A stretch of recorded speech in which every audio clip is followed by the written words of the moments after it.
Well, thank you so much, Jack, for having me be part of this project that you've got for school in regards to being a tennis professional. It truly means a lot that you would reach out to me, as I know you had some other choices. And so I wanted to make this short video to be able to answer your questions and go ahead and see what I can do to be of assistance to you and your project. And so you sent me a bunch of questions. So what I wanted to do is go through those questions one by one. And, the first one said, how many days a week do you work? And, really the great thing about what I do is I have an opportunity to work whatever days I wish I want to work. I love the opportunity to have some flexibility. I love the opportunity that during the summertime and even during the wintertime, I have an opportunity to travel to a lot of tournaments and be with kids and do that, because really for me, that's what it's all about. I've been doing this for almost 30 years as a tennis professional. I've had 8 kids that have reached number 1 in the country. I've had 1 child reach as number 1 in the world.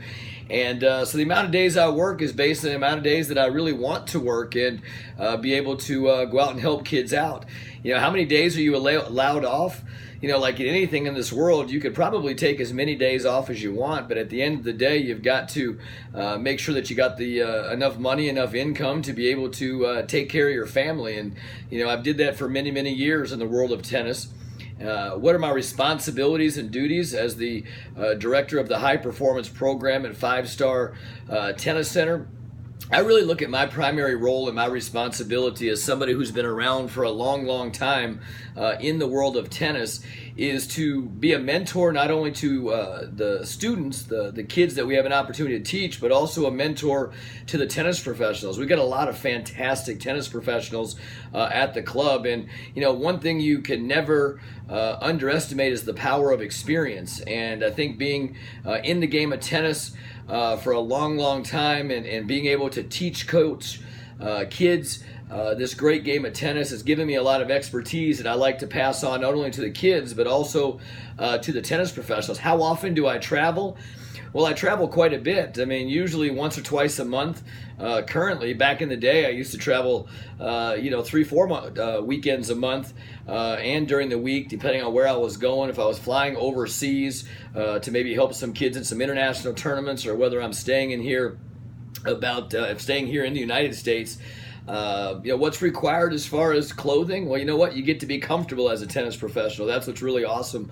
In the wintertime, we wear a pair of sweats and, a nice sweatshirt with the 5-Star emblem on it. In the summertime, we have an opportunity to wear shorts, be out in the sun, and be comfortable. That's what's really one of the best things about what we do. And, what's good about my job? Listen, I get the fulfillment of helping kids like you, man.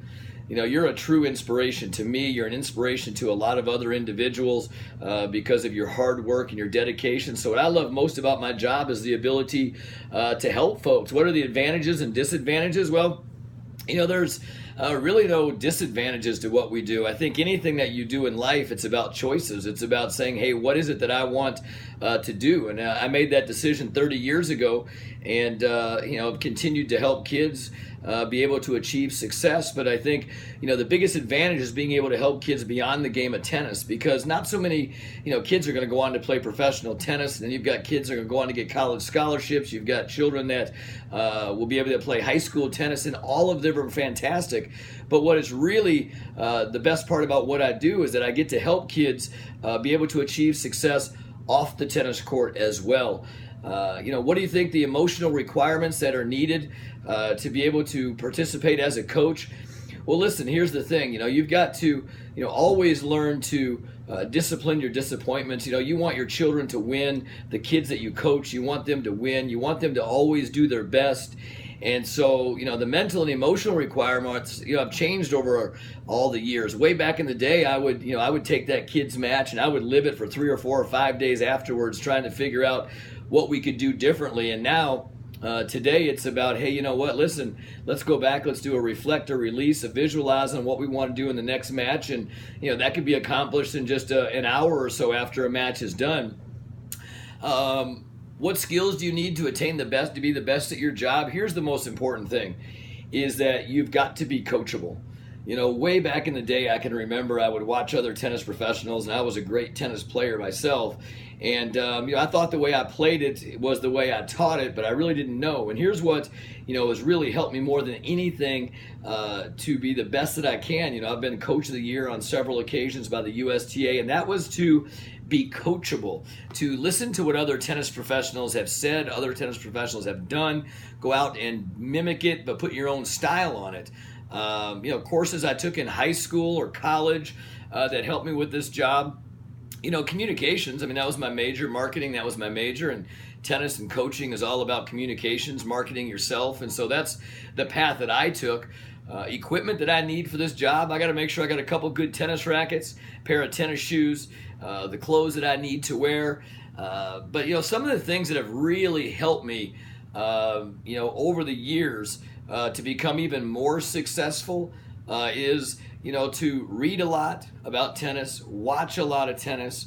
Nowadays you can go on YouTube and you can pick out information. You can go ahead and go to classes and seminars. The United States Professional Tennis Association has them. But, I think the best thing that you can do, the special schooling, the best special courses are just life. Realizing that some days your kids are going to win, some days they're not going to win, some days they're going to have the right attitude, some days they're not going to have the right attitude. But for me, it's always about showing up to every single lesson that I teach and give my very best as a coach. Because if I give my very best as a coach, now it becomes a choice on the student whether or not they want to listen to what it is you have to say on that particular day. So one thing I can tell you that I do every time I step on the tennis court is always give my very, very best to the students. It's been so fulfilling over all the years, help about 70 kids get Division I scholarships. And what that really means today is that kids have an opportunity to get out of school with no debt in a world right now where the opportunities don't seem as abundant as they'd like them to be. And so I'll continue to coach tennis and help kids out probably until the day I leave this earth, because I love, love, love helping kids achieve success both on and off the court. So I'll send it back to you, Jack. Thank you so much, man. I appreciate you.